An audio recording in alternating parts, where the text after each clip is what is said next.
네, 상승의 트리거를 갖춘 종목군에 대해서 자세하게 도움 말씀 들어보는 시간입니다. 유니스토리 자산운용의 손정우 매니저와 함께합니다. 어서 오세요. 안녕하십니까? 네, 오늘은 어떤 섹터 준비하셨어요? 네, 오늘 자율주행과 차량용 반도체에 대해서 준비를 했는데요. 네, 자율주행에 대해서는 아마 1년 전에도 방송에서 다뤄드린 적이 있었고 올해 초에도 CES 관점에서 자율주행에 대해서 말씀을 드렸었는데 네.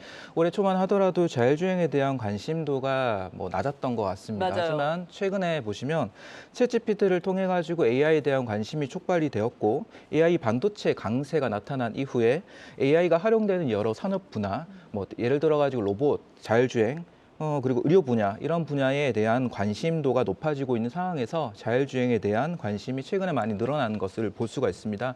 이번 방송을 통해 가지고 짧지만은 좀 핵심적인 부분을 자율주행 관련해서 좀 정리를 해드리려고 합니다. 네, 요즘에 핫한 섹터 가운데 하나죠. 특히나 현대차가 80km로 달릴 수 있는 레벨 3 자율주행차를 연내에 또 상용화시키겠다라고 발표를 하면서 관련된 종목들 급격하게 관심을 받았는데 일단 자율주행과 관련돼서 우리가 차량용 반도체 쪽도 좀 짚어봐야 되겠죠. 네, 맞습니다. 차량용 반도체에 대해서 먼저 개념을 이해하고 가시는 게 필요한데요. 자동차에는 이미 반도체가 많이 쓰이고 있습니다. 시간이 갈수록 자동차는 전장화가 되기 때문에 반도체의 탑재 수량이 늘어나는 트렌드이고요.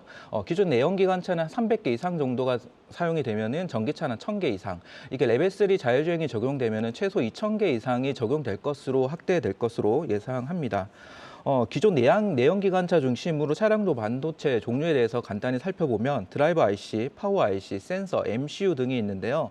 자세한 설명은 좀 생략을 하더라도 앞으로 자율주행 분야에서 핵심이 되는 반도체는 센서와 MCU가 될 것이다라는 것을 알 수가 있습니다. 즉 센서는 주변 상황을 감지를 해서 MCU가 정확한 상황 판단, 컴퓨팅을 내릴 수 있도록 도움을 주는 말 그대로 센서의 역할을 하는 반도체를 말하고요. MCU는 우리가 전장화가 됐을 때 시스템 전반적으로 제어하는 그런 반도체를 말합니다. 우리가 자동차에는 전자 제어 장치라고 ECU라는 개념이 있거든요. ECU 하나 에는 MCU가 1개 이상이 내장되는 게 트렌드입니다. 최근 제네시스와 같은 프리미엄 차량에는 ECU가 100개 이상 탑재가 되는데요. 앞으로의 트렌드는 이 ECU의 개수를 줄이는 게 트렌드입니다. 그렇게 되면 들어가는 MCU의 반도체 숫자도 줄어들겠지만은 관련된 센서의 숫자는 늘어날 것이다라고 보이는 거고요. ECU에 대한 탑재의 따른 비용 증가 때문에 자동차 회사는 비용 감소를 위해서 반도체에 대한 수량은 줄이지만 전체적인 반도체의 탑재량은 늘어나고 있다는 게 트렌드입니다.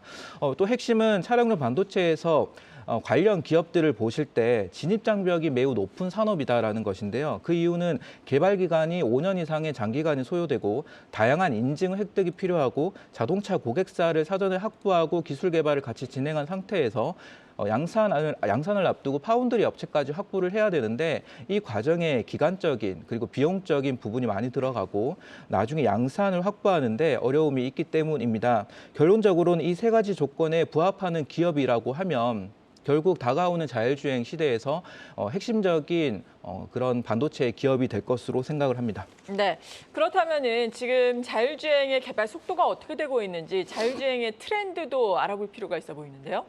네, 자율주행에 대해서 지난 방송에 0단계에서 5단계까지 6단계로 구분을 해드렸는데요.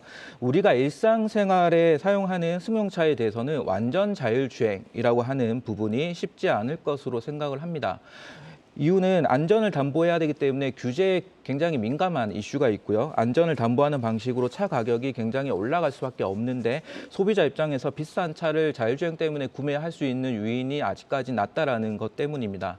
그렇기 때문에 승용차 분야에서는 레벨 3까지 탑재하는 것을 2025년부터 대량 양산으로 적용하는 것을 자동차 회사들이 확정을 했고요.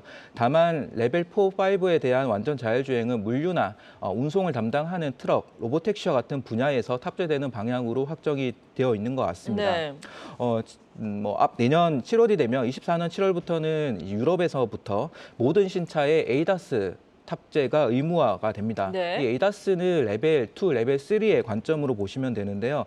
기존에 저희가 제네시스와 같은 고급 차종을 구매를 하시면 선택하는 옵션으로 이 자율주행과 관련된 에이다스를 채택을 하게 됩니다. 여기에는 크루즈 컨트롤을 포함해가지고 브레이크를 비상시에 밟아주는 거, 그리고 사각지대에 경고를 주는 등의 기능들을 포함하게 되는데요. 네. 즉 ADAS를 의무 장착을 한다는 거는 이러한 부분들을 다 모든 신차에 의무 장착을 해야 된다는 것을 포함하면서 25년, 26년이 되면은 모든 차종에서 대부분 차종에서 레벨 3가 적용이 됩니다. 그럼 추가적으로 기능들이 확장이 될 텐데요. 그러한 기능들은 자동 차선 변경과 장애물 회피 기능, 좌회전, 우회전을 하는 방향 전환에 대한 기능, 그리고 자동 주차에 대한 기능이 추가될 것입니다. 그렇게 되면 전방만 담당하던 ADAS 기능이 측면과 후방도 담당을 해야 되기 때문에 자동차 업체들의 플랫폼, 아키텍처가 변경된다는 네. 것이고요. 거기에 변경되는 거에 따라서 새로운 시장이 열리기 때문에 기존의 자동차 팹리스, 차량용 반도체 팹리스 업체가 아닌 새로운 팹리스 업체가 진입할 수 있는 시장이 열린다라고 이해하시면 될 것 같습니다. 네, 이렇게 자율주행이 또 발전을 하게 된다면 말씀을 하신 것처럼 수많은 센서가 필요하고 또 이에 따라서 카메라도 기존의 내연기관차보다 훨씬 더 많이 들어가게 되고 차량용 반도체도 자연스럽게 훨씬 더 많이 쓰인다라고 말씀해 주셨는데 이것과 관련해서 밸류 체인을 좀 정리를 해본다면 어떨까요? 네, 자율주행 산업에 대한 밸류체인을 이해하기 위해서 네. 그 메커니즘을 이해하실 필요가 있는데요. 자율주행은 인지 판단 제어의 세 가지 단계를 무수히 반복 작업하면서 이루어집니다. 인지 단계에서는 센서가 하는 역할이고요. 판단 단계에서는 ECU 플랫폼, 즉 컴퓨팅이 하는 역할, AI가 하는 역할이 될 것이고요. 제어 단계에서는 액추에이터 등의 기존의 하드웨어, 부품이 담당하는 영역입니다. 국내 기업들 중심으로 자율주행 산업의 밸류체인을 한번 정리를 해보면 가장 핵심은 카메라 센서가 될 것 같은데요. 이미지 센서에는 삼성전자, ISP, 넥스칩, 렌즈의 세코닉스 그리고 모듈 업체가 있고요. 최근에는 카메라 모듈 검사 장비로 프론티어까지 이슈가 되고 있습니다. 라이다 센서와 레이더 센서는 앞으로 상장할 회사들이 많이 네. 있다라고 이해하시면 되는데 최근에 레이더 센서에 대해서는 스마트 레이더 시스템이라는 기업이 상장이 됐는데요. 아직 4D 이미징 레이더가 양산을 하고 있지 않은 상황이지만 기술적으로는 글로벌 우수한 기업으로 알려져 있습니다. 그 외에도 차량용 반도체 관련해서 기판 업체인 삼성전자, 대덕전자, 해성GS가 있고 MLCC의 삼성전자, 삼성전기, 사막 콘덴서가 있고 앞서 말씀드린 MCU, ECU 그리고 IP, ADAS SoC와 관련된 기업이 있는데 이 중에서 핵심은 ADAS SoC를 만들 네. 수 있는 기업이 될 것 같고요. 현재 국내에서는 넥스칩과 텔레칩스가 부각되고 있는 상황입니다. 네. 네, 소프트웨어와 관련해서 또 현대 오토에버 같은 경우에는 오늘도 오름세를 나타내면서 추세가 최근에 상당히 긍정적으로 나타나고 있다라는 점 참고를 해보시면 좋겠습니다. 그래서 우리가 어떤 쪽에 특히나 주목을 해야 하고 어떤 종목을 또 유망하게 보고 계신지 궁금하거든요. 결론적으로는 앞서 이제 센서의 숫자가 많이 늘어나고 카메라 탑재가 많이 늘어날 수밖에 없고 결국 핵심은 카메라 센서가 될 것이다라는 것인데요. 지금 자율주행은 테슬라 진영하고 비테슬라 진영으로 구분이 됩니다. 네. 어떤 진영이든 핵심은 카메라 센서는 수량이 늘어날 수밖에 없다라는 게 핵심이 될 것 같고요. 우리가 카메라를 구성하는 부분을 보면 이미지 센서, ISP, 액추에이터, 렌즈로 구분이 되는데 여기서 핵심은 이미지 센서하고 ISP다. 왜냐하면 이미지 센서는 빛의 신호를 디지털 신호로 바꿔주고 이거를 ISP라고 하면 우리가 영상으로 볼 수 있게끔 디스플레이화하는 게 ISP의 역할이거든요. 결국 카메라 숫자가 늘어날수록 이미지 센서는 숫자가 늘어나고 이미지 센서에 따라서 ISP도 같이 늘어나게 되는데 핵심은 이 카메라의 앞으로 발전은 뷰잉 카메라가 아닌 뷰잉 카메라에서 센싱 카메라로 발전이 됩니다.